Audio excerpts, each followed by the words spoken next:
Oi, a indústria de jogos sempre está obviamente atrelada com a indústria da tecnologia, que se desenvolveu de uma forma exponencial com o passar do tempo. Isso afetou muitos jogos, que são uma forma clara de ver essa evolução. É só pegar e comparar dois jogos do Zelda, o Majora's Mask e o Breath of the Wild. Não tem, sei lá, menos de 20 anos de diferença de lançamento, e os gráficos representam muito bem essa evolução. E é uma forma extremamente óbvia de perceber isso, né? Mas tem muito mais coisa por trás, como possibilidades do que fazer um jogo, mecânica, tamanho do mapa e etc. Mas por trás de toda essa evolução gráfica, principalmente, tem um pequeno problema, que é a busca incessante pelo realismo extremo. E toda essa obsessão que não só a indústria tem, mas as pessoas também. Mas antes de falar disso, é bom a gente entender como as pessoas reagem ao realismo nos jogos. Essa parte é bem simples de entender. Não são os jogos, mas na arte também. As pessoas tendem a valorizar muito mais o que é real, porque aparentemente é melhor. E eu não julgaria se fosse de, sei lá, alguém que não conhece muito de jogos ou é só um cara mais casual. Até porque olhar para uns jogos que os gráficos são assim e querer acreditar que ele é bom, realmente é pedir demais. Mas agora olhar para um jogo que os gráficos são assim e falar que ele é bom,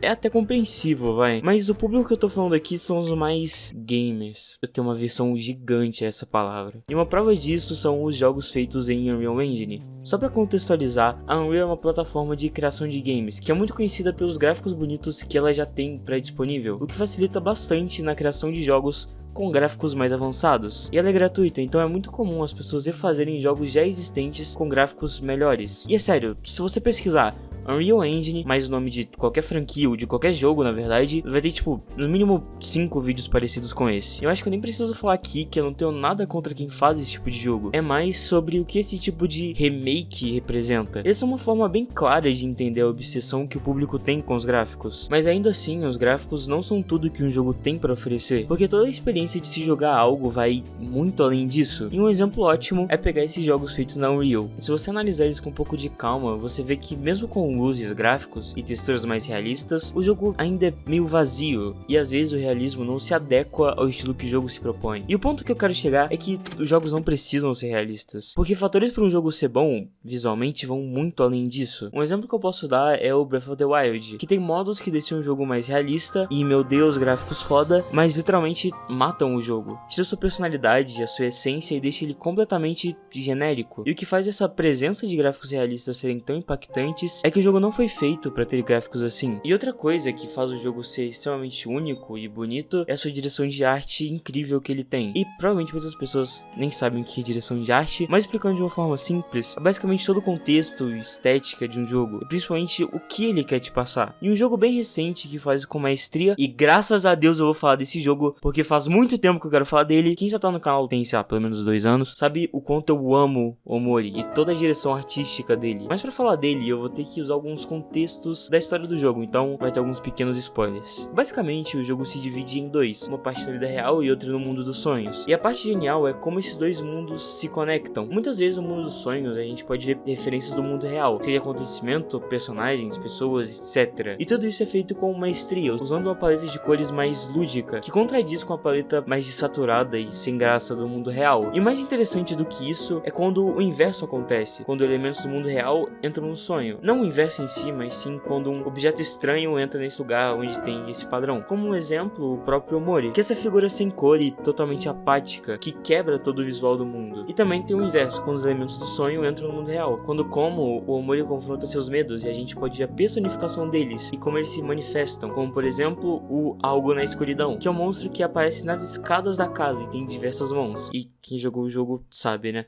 Toda essa representação da psique do Sunny e do Omori são representadas de uma forma genial. E um dia eu ainda vou fazer um vídeo inteiro falando sobre isso, porque tem muita coisa pra falar. E usando outro exemplo, um jogo que faz com maestria é BioShock. A história de BioShock é sobre uma sociedade perfeita, que foi construída debaixo da água apenas pra elite da sociedade. E obviamente isso deu errado. A ideia por si só já é extremamente boa, mas se não houvesse uma direção de arte boa, grande parte da ideia seria anulada. Mas felizmente esse não foi o caso, porque a arte de BioShock é linda. Toda essa estética meio arte deco só aumenta e melhora 100% a experiência. E a parte mais interessante é que depois de 15 anos o jogo ainda é um referencial em arte, por mais que os gráficos dele sejam mais simples e limitados. O pedestal que segura não só ele, mas todos os jogos assim, sempre vai ser a direção de arte. Tanto é que, por mais que eu não tenha jogado tanto assim o jogo da franquia BioShock, eu simplesmente lembro muito bem de todos eles, do 1 e do Infinite especialmente. Eles são tão bons em ser únicos e marcantes, que por mais que eu tenha poucas horas desses jogos, eu lembro muito mais dele do que dos jogos que eu já joguei por quase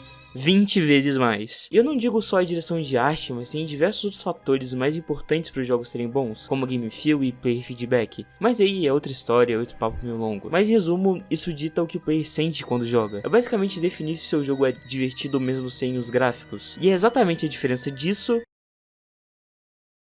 para isso.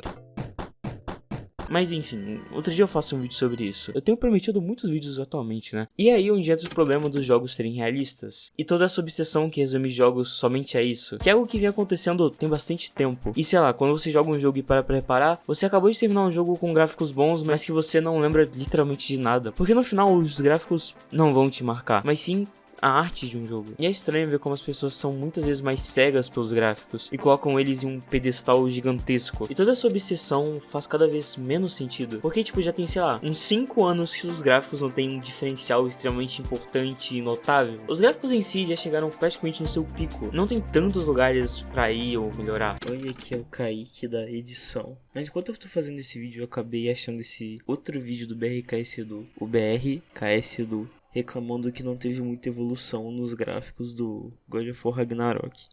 Eu achei isso daí muito intancável e é só algo que prova meu ponto. Obviamente o jogo tá bonito, vocês podem ver, mas na minha opinião não tá nada absurdo, porque o que mais me impressionou nos gráficos foram os cenários, que são muito bem construídos, muito bonitos. Só que o game tá muito parecido com o God of War de Play 4, que é um game de 4 anos e meio atrás. Parece que não mudou muita coisa de lá pra cá. E essa situação chega a níveis ridículos quando a gente vê que um jogo de 2017 vai receber um remake. Ou quando, sei lá, já tá saindo um remake de The Last of Us pela segunda vez. De verdade, as diferenças são literalmente mínimas. Não tem um motivo pra existir. E toda essa obsessão acaba se transmitindo pra quem joga mais casualmente. E acaba que eles entram nessa mentalidade de jogos antigos são ruins porque gráficos ruins, ou jogos com gráficos ruins são ruins. Não é como se ter gráficos bons fosse algo ruim. Tem jogos com gráficos excelentes, como The Last of Us, que mesmo assim não esquecem de ter uma direção de arte incrível. O problema mesmo é toda essa obsessão por unicamente gráficos. E falando de outras áreas, os gráficos têm a plena capacidade de limitar um jogo e tirar todo o seu senso estético e de game feel. Porque um jogo tendo gráficos realistas, ele tende a ser mais real, quem diria, né?